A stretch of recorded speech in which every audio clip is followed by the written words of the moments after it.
The ANC swept up power nearly 20 years ago when apartheid ended. And while the country has made great economic strides, not everyone is happy. Rachelle Akuffo is here to explain why. Rachelle? Thank you, Phil. Now, when South Africa's white minority rule, known as apartheid, ended in 1994, the economy began to rebound. International sanctions were lifted and the country's economic growth tripled. Presently, South Africa is one of only 4 African countries ranked as an upper middle income economy by the World Bank. But many South Africans are still waiting to share in the country's prosperity.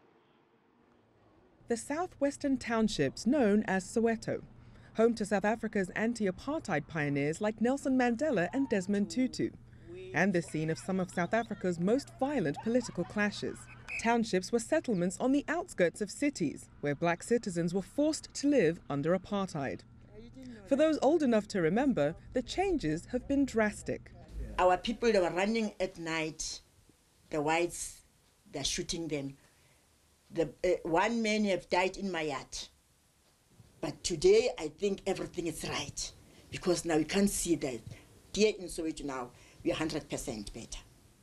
But others are still waiting to enjoy the economic gains the country has made since apartheid ended.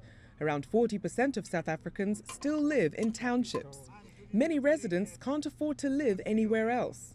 Milton Mbalese shares this one-bedroom dormitory with his family and says little has changed. We don't know freedom here. Our lives have not changed. We don't have toilets or running water. We're using paraffin for cooking and we're lighting candles. Soweto is one of many areas seeing growing inequality.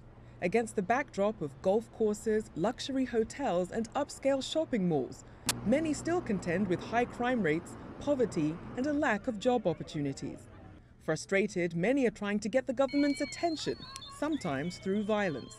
We have to. We don't have a choice. We have to. If ever this government is not ready to listen to us, then violence maybe will make them listen. While on the campaign trail, South African President Jacob Zuma claimed his ruling party, the African National Congress, has the answer. We have done a lot in 20 years, but we still have some way to go to eradicate poverty, inequality, and unemployment. Fortunately, we have a plan.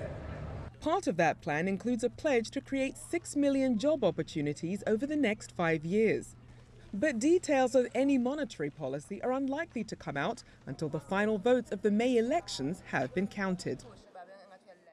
Now, many in the country are hopeful about the future, but some question whether the ANC can implement the structural and economic reforms to make a long-term impact. Phil?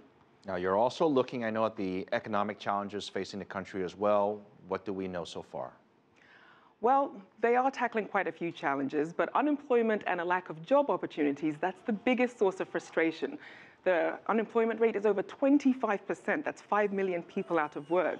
Now, if you include those who've given up looking for work, that number jumps to 34%. And there's been a range of protests, both from those who are unemployed and those who are looking to make a living wage.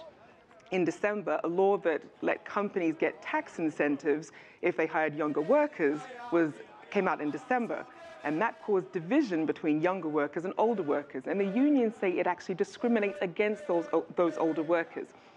Another problem is inflation. The rand lost 20% of its value last year, which sent the prices of goods skyrocketing, which makes it even harder if you already can't afford them. Phil? All right. Thank you for helping us break that down. Great job, great research, by the way, Rachelle Akuffo.